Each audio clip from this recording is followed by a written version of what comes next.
ত্রিপুরার তৃণমূল কার্যালয় ভাঙচুর নিয়ে ইতিমধ্যেই উত্তপ্ত হয়ে উঠেছে রাজ্য রাজনীতি।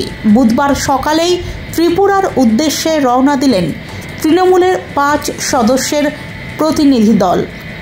যাওয়ার আগে কলকাতা বিমানবন্দরে সকাল 9:30 নাগাদ সংবাদ মাধ্যমের মুখোমুখি হয়ে কেন্দ্রকে কড়া ভাষায় বিঁধলেন তৃণমূলের অন্যতম রাজ্য সাধারণ সম্পাদক কুণাল ঘোষ। এদিন তিনি বলেন, ত্রিপুরার আগরতলায় আমাদের রাজ্য দপ্তর ভাঙচুর করা হয়েছে। বিজেপি আশ্রিত সমাজ বিরোধীরা, দুষ্কৃতীরা যে ভাঙচুর করেছে এবং পুলিশ দাঁড়িয়ে দেখছিল, তার পরিপ্রেক্ষিতে এবং তার প্রতিবাদে আমাদের দলের তরফ থেকে আমাদের নেত্রী মমতা বন্দ্যোপাধ্যায়, আমাদের সর্বভারতীয় সাধারণ সম্পাদক অভিষেক বন্দ্যোপাধ্যায় একটি দলের প্রতিনিধি দল আজ ওখানে পাঠাচ্ছেন। সেই প্রতিনিধি দলের সদস্যা হিসেবে সাংসদ সায়নী ঘোষ, সাংসদ প্রতিমা মণ্ডল, রাজ্যের মাননীয় মন্ত্রী বীরবা হাঁসদা, যুবনেতা ছাত্রনেতা সুদীপ রাহা, আমি কুণাল ঘোষ এবং আমাদের সঙ্গে পরে যোগ হবে সুস্মিতা দেব, মাননীয় সাংসদ। আমরা আগরতলা যাচ্ছি। আমরা খুব সংক্ষেপে বলে রাখি যে ঘটনার প্রেক্ষিতে কাল হামলা হয়েছে বলে বিজেপির কেউ জাস্টিফিকেশন দিচ্ছেন। নাগরা কাটার ঘটনা, বিজেপির সাংসদ এবং বিধায়ক যে কিছু লোক তাদের সঙ্গে যে কুৎসিত ব্যবহার করেছে, তার সঙ্গে তৃণমূল কংগ্রেসের সম্পর্ক নেই, তৃণমূল কংগ্রেস সমর্থন করে না। মাননীয় মুখ্যমন্ত্রী নিজে নিন্দা করেছেন এবং তিনি খগেন মুর্মুকে দেখতে পর্যন্ত গিয়েছেন। তারপরেও যেভাবে হামলা হয়েছে, আমরা বলছি মানুষের যদি কোনো ক্ষোভও থাকে, ক্ষোভের বহিঃপ্রকাশ এইভাবে হতে পারে না। কাউকে মেরে, কাউকে শারীরিকভাবে লাঞ্ছিত করে এটা হয় না, এটা হতে পারে না, এটা হওয়া উচিত। কিন্তু বিজেপিকেও দেখতে হবে কেন মানুষ ক্ষেপে আছে। বিজেপি নেতারা বারবার বলবেন, আমরা দিল্লিকে বলেছি 100 দিনের টাকা দেবেন না, আবাসের টাকা দেবেন না। অর্থাৎ সাধারণ গরিব মানুষ জানে যে তাকে দিয়ে কাজ করিয়ে এরা টাকা দিতে দেননি, বাড়ির টাকা দেননি। বাংলা ভাষায় কথা বললে বাংলাদেশি বলে তাদেরকে বাংলাদেশে পুশব্যাক করানোর চক্রান্ত হয়েছে। এই কারণে বহু জায়গায় কিছু মানুষ ক্ষুব্ধ থাকতে পারে। তার মধ্যে বিজেপির জনপ্রতিনিধিরা তারা এলাকায় যান না। আগের দিন গেছেন, সঙ্গে কোনো ত্রাণ সামগ্রী নিয়ে যান, শুধুমাত্র ফটোশুট করতে গেছেন। মানুষ রেগে গিয়েছে, কিন্তু রাগের বহিঃপ্রকাশের পদ্ধতি আমরা সমর্থন করি না। মুখ্যমন্ত্রী নিজে খগেনবাবুকে দেখতে গেছেন, তারপরেও যেভাবে হামলা হয়েছে তার পরিপ্রেক্ষিতে দিন যাচ্ছে। আপনাদের কাছে অনুরোধ, আপনারাও চলুন, আপনারা দেখুন ওখানে কি হচ্ছে, আপনারা নিজেরা চলুন, আপনাদের প্রতিনিধিদের বলুন। অতীতে আমাদের অভিজ্ঞতা ওখানে ভালো নয়। অভিষেক বন্দ্যোপাধ্যায়ের কনভয়ে হামলা হয়েছে। সায়নী ঘোষকে শুধুমাত্র আটক করা নয়, যেভাবে মাঝরাত্রে থানায় হামলা হয়েছে, ওগুলো দক্ষিণী সিনেমায় হয়। দিনের বেলা একবার থানায় অ্যাটাক, রাতের বেলা থানায় অ্যাটাক। সায়নী, জয়া, মৃত্যুঞ্জয়, আমাদের প্রাণ বেঁচেছে কোনো ক্রমে সে রাত্রে। তো আমাদের অভিজ্ঞতা খুব খারাপ। আজকে আমরা যাচ্ছি হেঁটে, আমরা ডেড বডিও ফিরতে পারি, কিন্তু তার মানে এই নয় যে তৃণমূল কংগ্রেসের সৈনিকরা তাদের দায়িত্ব পালন করবে না। কাল থেকে পোস্ট চলছে, হুমকি দেওয়া হচ্ছে, নানা রকম পোস্ট চলছে, গেলে এই হবে, গেলে ওই হবে। এটা কোনো সুস্থ রাজনীতি নয়। ত্রিপুরার লোককেও বাংলায় আসতে হয়, বাংলার লোককেও ত্রিপুরায় যেতে হয়। সুন্দর ছোট্ট মিষ্টি একটা রাজ্য, সেটাকে সন্ত্রাসের রাজত্ব যদি কায়েম করে থাকেন, আগের মুখ্যমন্ত্রী বিপ্লব দেব থাকাকালীন এই চূড়ান্ত সন্ত্রাস আমরা দেখেছি। এখন নতুন মুখ্যমন্ত্রী তাদের, সেই মুখ্যমন্ত্রী গতকাল আমরা যা দেখেছি, পুলিশ দাঁড়িয়েছিল, বাকিটা কি সেটা আমরা গিয়ে বুঝতে পারবো। আমি সায়নী ঘোষকে অনুরোধ করবো যে আগের বারেরও যে কি ভয়ঙ্কর অভিজ্ঞতা সায়নীর হয়েছিল, সেগুলো আপনারা এখানে যেগুলো বলেন না, অমুক লোক কেন খারাপ কথা বললো, আর ওখানকার খবর হচ্ছে দক্ষিণী সিনেমা স্টাইলে গুন্ডারা মাথায় হেলমেট, তারা থানা আক্রমণ করে, থানা থেকে ছিনিয়ে নিয়ে যেতে চায়। কোনো ক্রমে থানাতে বসেও প্রাণ বাঁচাতে হয়। থানার ওপরের ঘরে আলো নিয়ে বসিয়ে রাখে পুলিশ। ফলে এই যে ভয়ঙ্কর সন্ত্রাসটা আমরা অতীতে দেখেছি, আমাদের অভিজ্ঞতা ভালো নয়। গতকাল আমাদের পার্টি অফিস যেভাবে ভাঙচুর করা হয়েছে, আমরা ওখানে যাব, ওখানে সহযোদ্ধাদের সঙ্গে কথা বলবো। আরও কিছু কর্মসূচি দল বলেছেন, আমরা সেগুলো ওখানে করার চেষ্টা করবো। আর স্বামীকে অনুরোধ করবো যে একটা ভয়ঙ্কর অভিজ্ঞতা আমাদের ছিল এবং খানিকটা ওকে কেন্দ্র করে একবার যদি সেটা মনে করিয়ে দেয়। আমাদের ব্যক্তিগতভাবে আমাদের অভিজ্ঞতা খুবই খারাপ ত্রিপুরাতে, এবং যে বিজেপি সবসময় তৃণমূল কংগ্রেসকে ল অ্যান্ড অর্ডার নিয়ে জ্ঞানের বাণী দিচ্ছে, তারা নিজেদের রাজ্যে কতটা ল অ্যান্ড অর্ডার নিয়ে পরিকাঠামো তাদের রয়েছে সামলানোর মতো, সেটা নিয়ে যথেষ্ট দ্বিধা আমাদের আছে। আপনারা জানেন যে আমাদের ন্যাশনাল জেনারেল সেক্রেটারি, ওনার গাড়িতেও আক্রান্ত করা হয়েছিল, ওনার গাড়িতে হামলা করা হয়েছিল ওনার কনভয়েতে। এবং শুধু আমি নই, এখানে যারা দাঁড়িয়ে আছে কুণালদা সহ, সুদীপ সহ, আমাদেরকে বারংবার ত্রিপুরাতে শুধুমাত্র নিজের দলের প্রতিনিধিত্ব করতে গিয়ে যেই ধরনের ঘটনার মুখোমুখি পড়তে হয়েছে, it raises serious questions about the law and order of state of Tripura.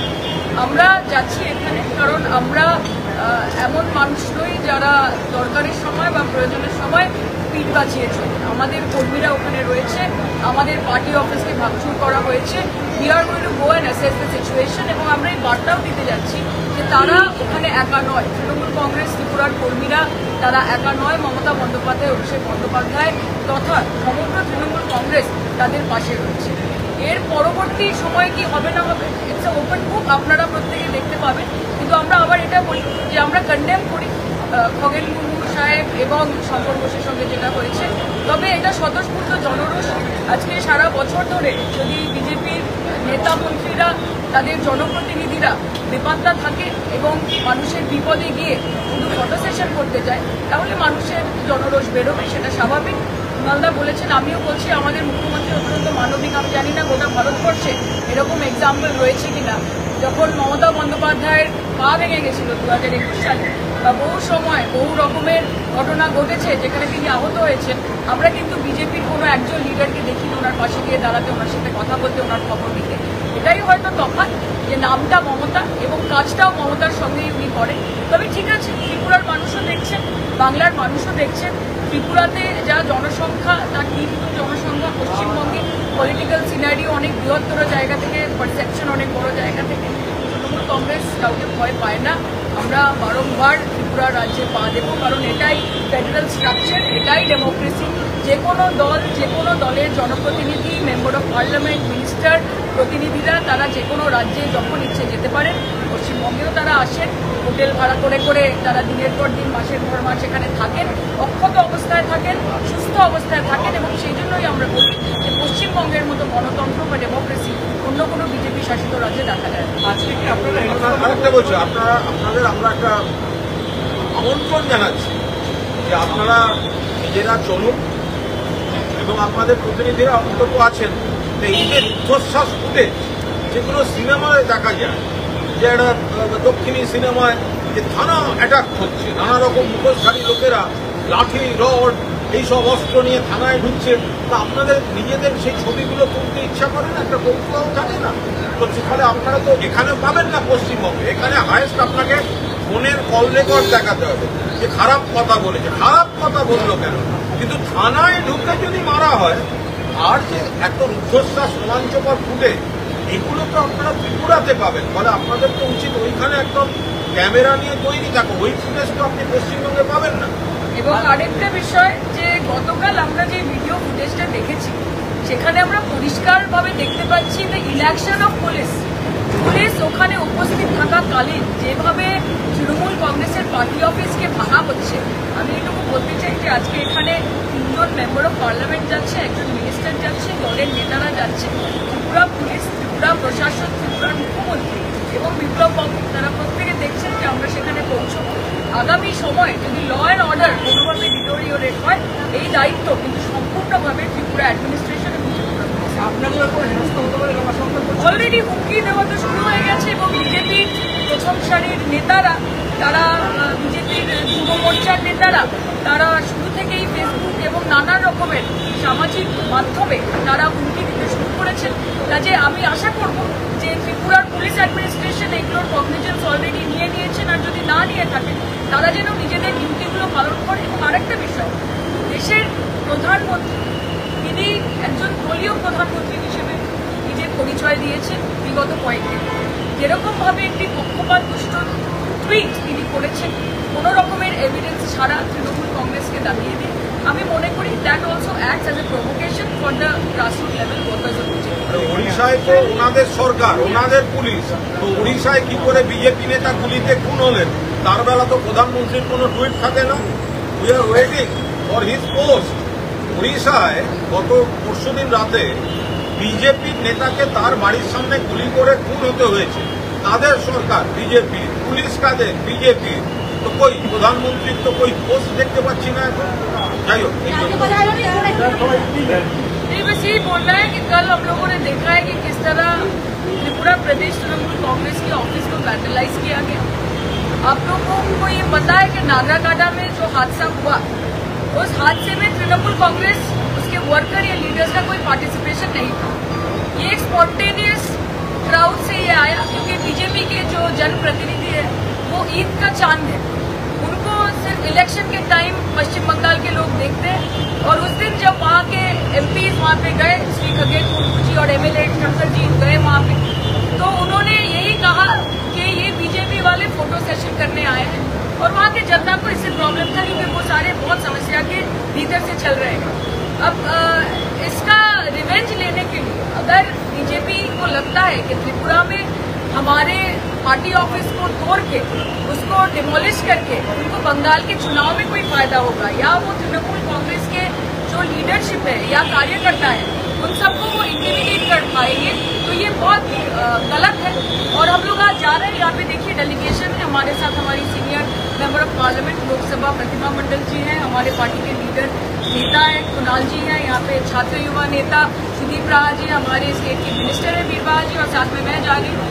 और हम जाने से पहले ही धमकी आनी शुरू हो गई है सोशल मीडिया में। मैं आशा रखूंगी कि त्रिपुरा की जो पुलिस प्रशासन है और जो त्रिपुरा की बीजेपी की सरकार है वो उसका कॉग्निजेंस लेगी। আর বিপ্লব দেব মুখ্যমন্ত্রী থাকাকালীন আমাদের উপর তো ওই অত্যাচারগুলো হয়েছে, অভিষেকের কনভয় আক্রমণ, একের পর এক নেতাকর্মী পার্টি অফিস ভাঙচুর, এই ঘটনাগুলো ঘটেছে। কিন্তু তারপরেও বিপ্লব দেব বাংলায় ওনাদের কি একটা দায়িত্বে এসছেন। রাজনৈতিকভাবে আমরা যা আমরা জানি কি রাজনৈতিক মোকাবিলা, কিন্তু এটা গণতান্ত্রিক রাজ্য। আমাদের উপর, অভিষেকের উপর, সায়নের উপর, ওখানকার ত্রিপুরাবাসী আমাদের যে কর্মীরা, তাদের উপর হামলার পরেও বিপ্লব বাবুকে কিন্তু একটা কালো পতাকাও এখনো দেখতে হয়নি, কারণ এটা গণতান্ত্রিক রাজ্য। কিন্তু সবকিছু সহ্যের একটা সীমা থাকবে, এটা আমরা বলে যাচ্ছি।